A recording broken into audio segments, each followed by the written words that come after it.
शस्त्र उठाने से पूर्व मेरे एक प्रश्न पर चिंतन अवश्य कीजिए।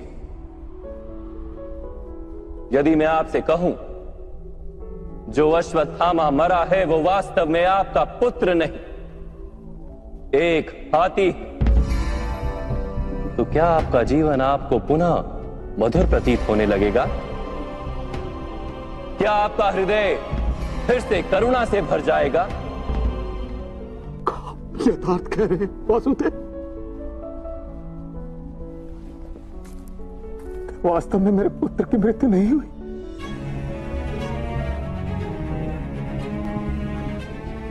यदि आज आपके पुत्र की मृत्यु नहीं हुई तो कल होगी। विश्व में कौन अमर रहता है गुरुद्रोण? किंतु वास्तविक प्रश्न तो यह है कि आपके जीवन के सुख दुख, आशा निराशा, ज्ञान अज्ञान, क्या सब कुछ केवल आपके पुत्र से बंधे? क्या आपके जीवन का दूसरा कोई मूल्य नहीं? क्या आपकी सारी शक्ति, सारा ज्ञान केवल आपके पुत्र के लिए? खुश, मेरे कारण वो संसार में आया। उसने मुझे सुख, सम्मान और स्नेह दिया।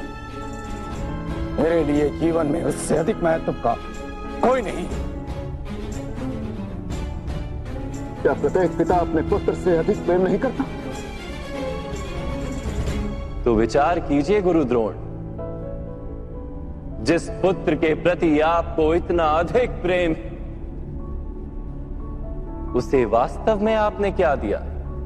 संपत्ति दी, सुख दिए, राज्य दिया,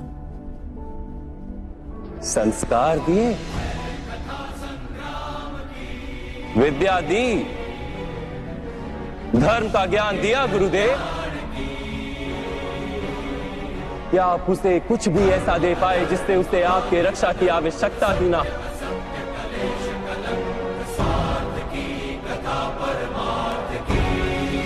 मैं मानता सब अर्जुन तथा अंगराज कर्ण की भांति महान योद्धा नहीं बन पाते, किंतु आप अपने पुत्र को उचित निर्णय लेने का शिक्षण तो दे ही सकते थे। यदि आपने ऐसा किया होता तो आज आपका पुत्र धर्म का शत्रु नहीं होता और आपको भी अधर्म के पक्ष में रहकर युद्ध नहीं करना पड़ता। मैं अपने पुत्र अश्वत्थामा को सारे सुख देने की इच्छा रखता था वासुदेव। मेरे पुत्र अश्वत्थामा के प्रति मेरे मन में प्रेम के कारण। प्रेम तो उन्नति देता है, उचित अनुचित का ज्ञान देता है गुरुदेव। प्रेम होता तो आप भी अधर्म से नहीं बंधते और आपका पुत्र भी अधर्म से छूट जाता। वास्तव में ये प्रेम नहीं, आपके मन का मोह है। प्रेम और मोह के बीच क्या भेद होता है, क्या आपने कभी विचार किया?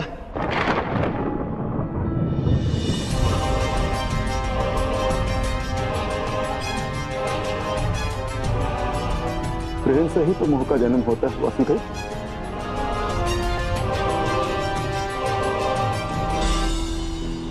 नहीं, वास्तव में जहां प्रेम होता है वहां मोह होता ही नहीं।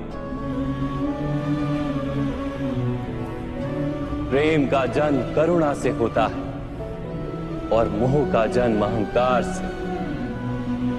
प्रेम कहता है कि मेरे पुत्र को ईश्वर संसार के सभी सुख देंगे और मोह कहता है कि मैं अपने पुत्र को संसार के सारे सुख दूंगा। प्रेम कहता है कि मुझे अपने पुत्र पर गर्व और मोह कहता है कि मेरे पुत्र को मुझ पर गर्व हो। प्रेम मुक्ति देता है गुरुदेव, मोह बांधता है। प्रेम धर्म है गुरुदेव और मोह अधर्म।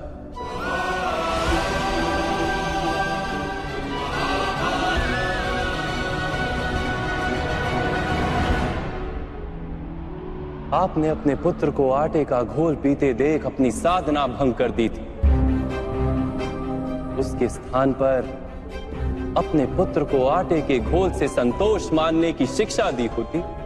अपनी साधना भंग करने के स्थान पर उसे संघर्ष करके कुछ प्राप्त करने का शिक्षण दिया होता, तो क्या आज आपकी स्थिति कुछ भिन्न नहीं होती?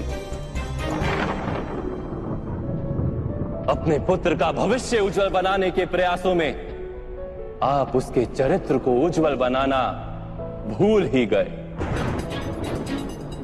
आपके मोह के कारण उसके जीवन से धर्म नष्ट हो गया। लोभ, भय और लालसा का शिक्षण दिया आपने उसे, और स्वयं भी उसी मोह के कारण वास्तव में आप गुरु तो कभी बन ही नहीं पाए, केवल शिक्षक बनकर रह गए आप।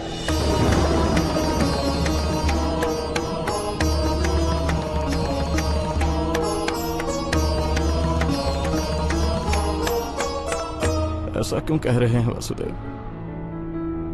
मैंने तो अपने संपूर्ण जीवन में अपने सारे शिष्यों को संपूर्ण निष्ठा से उत्तम बनाने का प्रयास किया है। गुरु वो होता है जो विद्या का दान देता है, विद्या का व्यापार नहीं करता।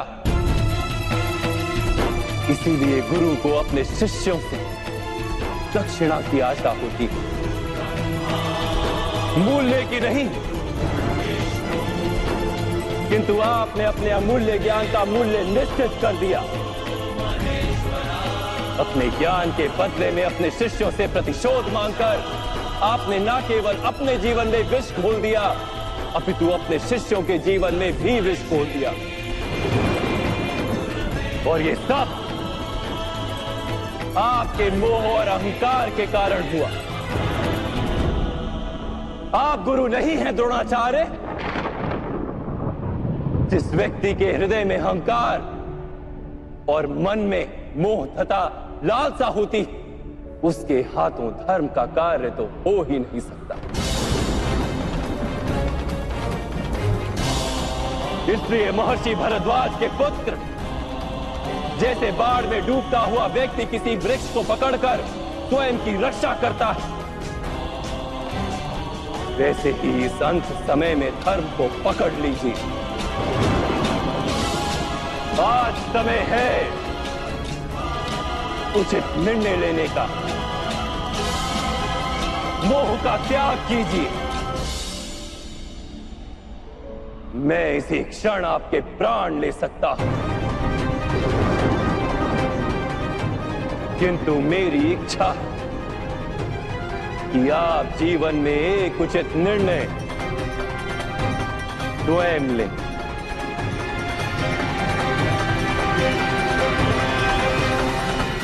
यथार्थ कह रहे हैं आप। मेरा ही दोष था कि मेरे पुत्र अश्वत्थामा को दंड प्राप्त हुआ।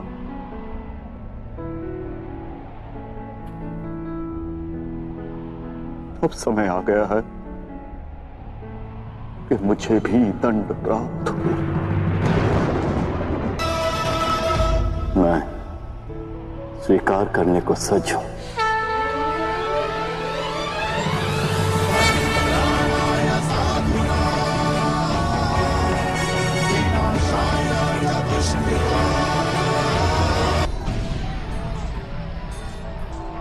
मेरा अंत समय आ गया है वासुदेव।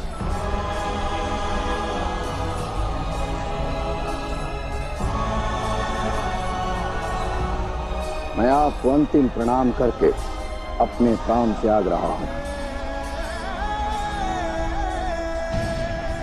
मेरी पुत्री समान द्रौपदी से कहना, महर्षि भरद्वाज के पुत्र द्रोण ने मृत्यु से पूर्व उसकी क्षमा मांगी थी।